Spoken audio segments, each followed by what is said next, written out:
Thank you very much for talking with Not me, at all. David, and congratulations on the film. It's fabulous. Thank you. How did your involvement with it come about? Was it you deciding you wanted to write the script that became the catalyst of the film? No, it came about through my friendship with Rafe Fiennes. I've worked with Rafe a lot in the last 20 years, probably 4 or 5 times. And he always wanted to collaborate with me on a film. It was his idea to do the movie about Nureyev. And my first reaction was that everybody knew the story, and he had to remind me how old I was, and that it was only people of my age who know about Nureyev. And secondly, I thought the story was familiar, and then the minute he and I began to research it together, I think we discovered that it was not as familiar as we thought, and that we discovered all sorts of new things that we didn't know. How was it working with Rafe? You said you've worked with him a lot before. Does it change? 'Cause I think you've worked on a television project together before, Page 8.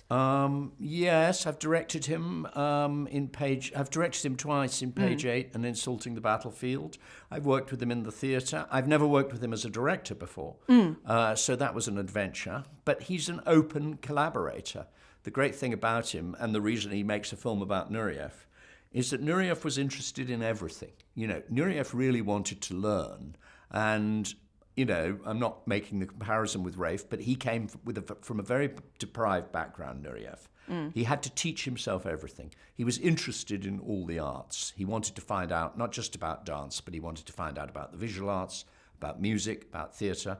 And Rafe is the same. Rafe is someone who is open to listening to everybody. And that's the kind of film director I want to work with. I don't like the lone geniuses. It's a waste of time working with them. But what's fun is working with people who are really interested in collaboration. And I suppose with collaboration, it means that your vision together, what goes on the screen, what ends up is what you anticipated. Completely. You stand by the finished film. At every moment of the process, you're part of it. You're in the editing room if you're the writer, and the editor's talking to you when you're writing it. And it's one thing. And with the best directors, that is always true. Wonderful. As we sort of mentioned before, you've worked with Rafe before, and obviously on your own, you've written for theatre, film, television, and you've written on so many different topics. You've written The Reader, Page 8, Skylight and Pravda with Howard Brenton, and Stage. What attracts you to these stories? What do you think is the most important aspect for a story or a script idea to have that would entice you to write about it?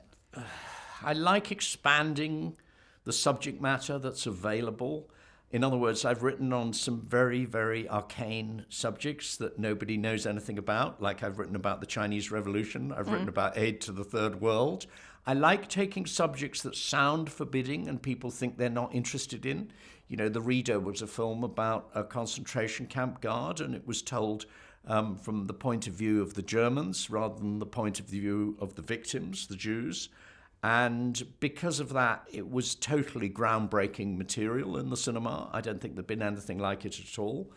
And so with this also, I felt this is a story that people think they know. But actually, when I explain how spontaneous it was, he was taken out to Le Bourget. He had absolutely no intention of defecting. And then when he got to Le Bourget, instead of going on to London with the company, he was to be flown to Moscow. And he knew that would be the end of his life as a dancer, effectively, that he would be imprisoned in the Soviet Union for the rest of his life and never trusted to tour again. And in 45 minutes, he had to make the most important decision of his life. Wow, that's dramatic. Yes, I love the drama of that. Yeah, it lends itself to a really excellent climax to a film leading up to that scene. And I'll confess, I knew of Nureyev, and I knew he defected, but I didn't know the circumstances. So it was really interesting seeing the idea that actually it was never premeditated. It wasn't premeditated, and it wasn't really political. Although he became very famous as the first high-profile defector from the Soviet Union, nevertheless, actually, it was about dance. The fact was that he knew he would be able to go on dancing, and he would also be able to dance outside the Russian tradition. He'd be able to do modern dance if he went to the West. Whereas if he went home, he would be probably sent to a regional ballet company and stuck away and never really allowed to fulfill himself as a dancer. And so it was as a dancer he went to the West.